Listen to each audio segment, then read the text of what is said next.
In a land rich in human and natural resources where billions have been budgeted for healthcare year after year, Nigerian leaders, politicians, traditional rulers, and prominent figures continue to jet off to foreign lands for medical treatment. Ironically, many of them never return alive. They pass away in the arms of foreign doctors, in hospitals built by foreign governments with taxpayers' money that serves their own citizens first. Yet, when they die, their bodies are flown back home, as if Nigeria is only good enough for burial. We have unwittingly become a cemetery for our elite. A nation where they won't trust the healthcare system to save their lives, but are confident enough to trust the soil for their final rest. Here are some of the many Nigerian leaders across government and royalty who died abroad while receiving medical care, only to be buried in the very country they failed to fix. Muhammadu Buhari, former president, 2015-2023, died in a London hospital on 13th of July 2025, aged 82. His body was flown back and buried in Dara, Katsina State, on 15th of July 2025. Dr. Alex Ekwueme, former vice president, 1979-1983, died in a London hospital on 19th of November 2017 after falling into a coma. He was laid to rest in Oko, Anambra State. Chukwuemeka Odumegwu Ojukwu, Biafran leader, died in a UK hospital on 26th of November 2011.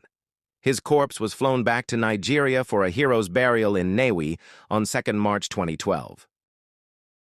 Joseph Wyas, Senate President, 1979 to 1983, died in London on 30th November 2021.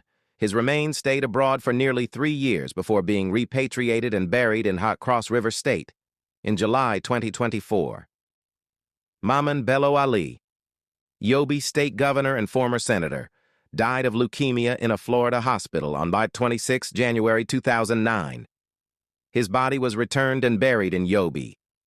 Umaru Dikko, former Minister of Transportation, died in London on the 1st July 2014. His body was flown back for burial in Nigeria. John Odie, former Minister of Information and Environment, died of cancer in Dubai on 7th October 2018.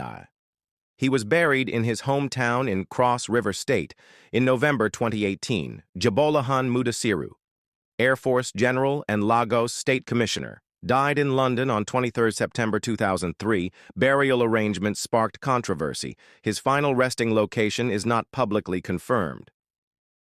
Oba Okunade Sijuwade, Uni of Ife, died in a London hospital in Hatlabe, July 2015. At age 85, his body was brought back to Ile-Ife for royal burial rites. Rotimi Akeredolu passed away on December 27, 2023, in a German hospital where he was receiving treatment for leukemia and prostate cancer. His body was flown to his state in Nigeria to bury. It's a painful paradox. The same Nigeria that was not considered good enough to treat their ailments was somehow deemed worthy to hold their remains. They refused to build world-class hospitals for the masses. They didn't trust the system they led.